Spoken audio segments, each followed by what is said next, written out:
tukulimbe nti akalulu k'omubaka wa Kawempe North ke kasitudde okuyaayanira ebyobufuzi mu bannakawempe wabula olwawedde bangi ne bongera okwesowolayo okuvuganya ku bifo ebitali bimu nga basinga bannakibiina kya National Unity Platform. Magala Wumalu akasengejja ka NUP gwe kawanda okulula mu kalulu ka Kawempe North kati ayambalaganye na kumatiza bannakawempe bamwesigisa ekifo kya mmeeya wa Kawempe mbu kubanga Kawempe yeetaaga musaayi muto. Abantu b'e Kawempe beetaaga omukulembeze beetaaga omukulembeze envuumuulo, beetaaga face empya ku buweereza bwabwe, era balina bye balaba ebitateredde nga balowooza nti omuvubuka omuto oba face empya esobola okubitereeza. Nga Magala Awaga ne Alhaji Latif Sebagala ye yaliko omubaka wa Kawempe naye abadde akajjuza era atubbiddeko nti bannakawempe be baamusabye akomewo abatereereza eggombolola. Ne bansaba nti otuweereza bulungi mu Kawempe nga MP waffe. Kakati tukusaba ojje otuweereze mu ngeri y'ekisajja kikulu ku ggombolola. Tulina bingi bitaaga okutereezebwa. Era nabagamba bampeemu akadde era ne bannemerako nenga nzaani agaana okutuukiriza ebigendererwa n'ebirwa bya bannakawempe. Nga banna NUP bano bawaga meeya gwe beewerera Emmanuel Serunjogi abatemi akakule mbu kuba byakoze byeyogerera. Taamu yange egenda okusembayo ey'okusatu nkakasa abannakawempe tebasobola kufunamu nkenyera yonna kugimpa mbatuuseeko enkulaakulana mbasetingire ate n'ekirala kye nekakasa bajja kuba bampa obwesigwa okubalagaani agenda okutwala ebyo bye nnaaba nkoze mu maaso. Wadde abasajja bano bonsatule bonna beewulira eryanyi era buli omu akakasa nti bendera ya NUP yagiwangudde dda ekibiina kyabwe tekinnasalawo ku nkola enaakozesebwa okusunsulula banaakikwatira bendera mu kalulu ka 2026. Era ku mulundi guno nsuubira nti nja kubaleebya kumpi buli test ey'ekibiina nze nagiyita dda nga tetunagenda na mukamyufu. Onoogenda wonna mu Kawempe n'obuuza bajja kugamba Latif Sebagala Sengendo. Tugenda of course ku selecting aba candidate baffe mbanga eritali lyawala naye olukiiko lwaffe olufuuzi olw'ekibiina oluyitibwa National Executive Committee lugenda okuvaayo ne guidelines ezo kakati telunatuula kutuba guidelines. Ssabawandisi wa NUP Lewis Rubongoya atutegeezezza nti muna NUP yenna anaawakanya ebisaliddwa wakasengejja nga NUP agifuluma. Omuntu yenna ayina esimbawo ku lulwe nga independent oyo aba takyali member wa NUP kubanga constitution yaffe wabula Professor Rogers Barigayomwe alondola ebyobufuzi NUP amagezi agiwadde ga kuyisa bannakibiina bonna mu kamyufu bendera bagiwa abantu abatuufu. Eyina okukozesa akamyufu buli muntu ow'emyaka 18 kaneetabamu. Ekyobubi tebalina rekodi.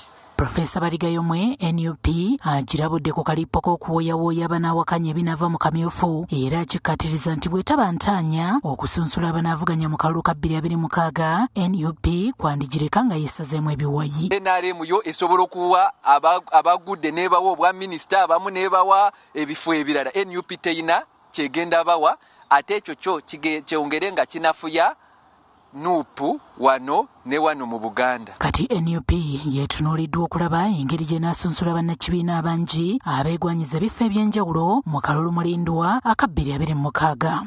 Josephine Namakombi Motowoy, NBS Amasengejje.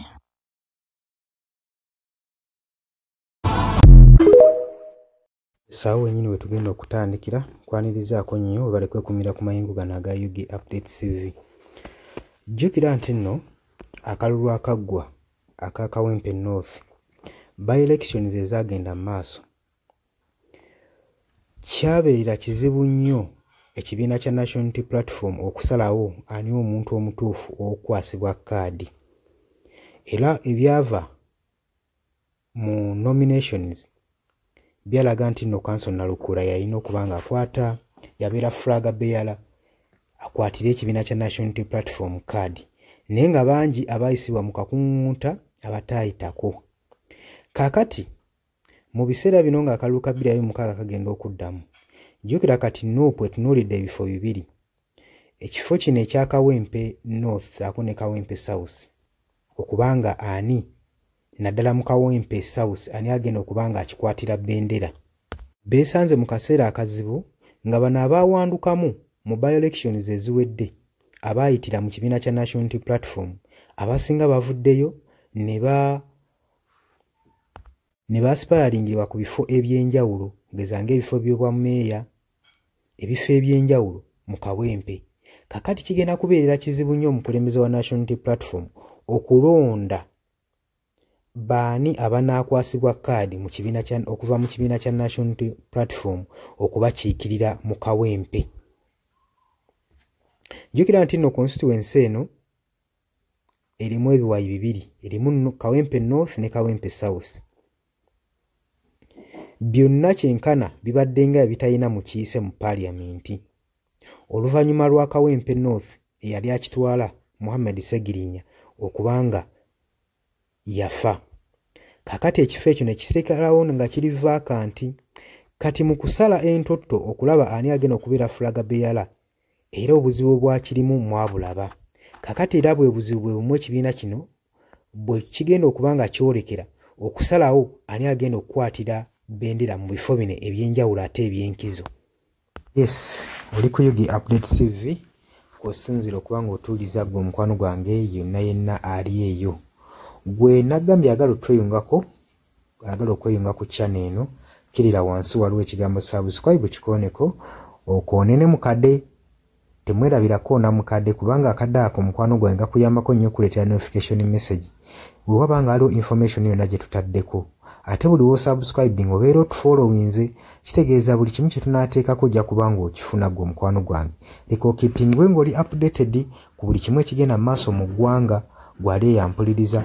Abali mu Qatar, Oman, Dubai, Saudi Arabia, abali e Dubai, abali mu US, abali mu UK, abali Canada, abali mu South Africa, nammwe abali mu Ndwana Kenya, nalekaani menyani, nammwe abali mu Asia matumiddeko nnyo mwe bali kwekuumira ku Yugi Update TV mwe mbeezezzaawo amayengo gano aga Yugi Update TV.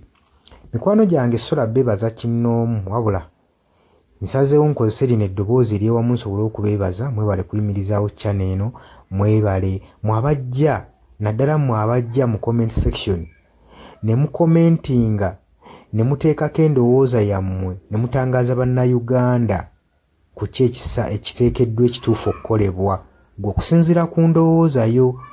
So muna batajjangako mu comment section mbakubiriza okujja mu comment section muteekeko ebirowoozo byammwe mutangaaze eggwanga ku biki byaba bagenze mu bukyamu ne bikolebwa mu bukyamu eri bannayuganda.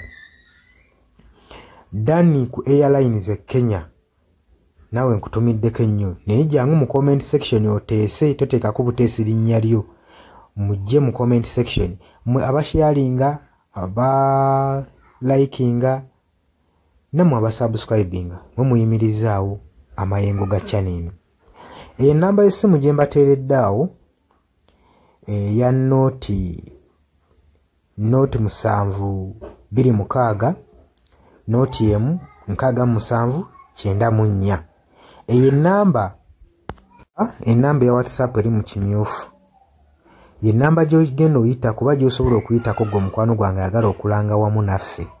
Ngw'alina bizinensi yo ng'ogyagala tugikulangire nga wandyetaaza ogikulangira. Eyo namba gy'oba oyitako ku WhatsApp osobole okubanga naye bizinensi yo gikuba abantu tugikulangire gwe omukwano gwange ali eyo ampuliriza.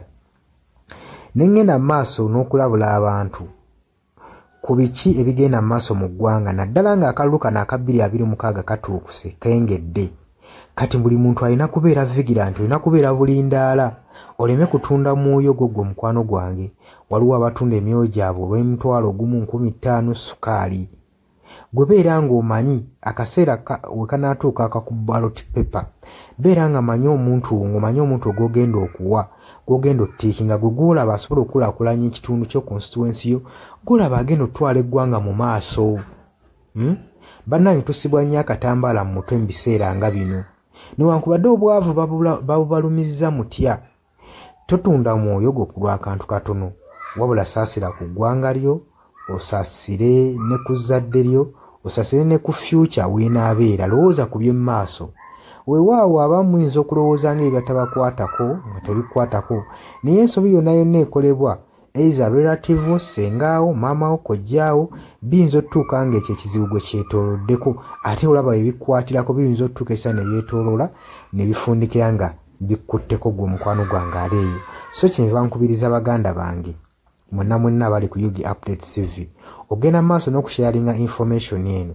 Baganda baffe beebereremu ate era baleme kutunda mwoyo gwa ggwanga, babeere nga batambulira ku mazima, nga bayimirira ku mazima, nga bayimirirawo ku lw'eggwanga lyaffe erijja mu maaso, ku lwa future y'abantu baffe n'eggwanga lyaffe mu maaso, kubanga buli muntu ekigenda mu maaso kati akiraba. Bw'atalaba kigenda mu maaso nkakasa obeera muzibe. Ate era ne muzibe naye alina byawulira ebimutyemula omutima kati n'amanya nti no mu ggwanga mulimu kino. So nkubiriza buli omu obeere lalabayi wa munno, osobole okuba nga oli kalabalaba w'oyo ku biki ebigenda mu maaso. Obakubirize n'omubakubiriza waliwo abali mu byalo nga tebamanyi kigenda mu maaso. Mubaagaliza subscribinga ku mikutu gino bategere ebigenda mu maaso mu ggwanga lyaffe. Wakati smartphone zajja gwe mukwano gwange ali eyo. Wabula mbaagaliza olunaku olulungi, mubale kwekumira ku Yugi Update TV, mubatana subscribinga mugere maaso n'okusubscribinga. Mbaagala nnyo era mweraba.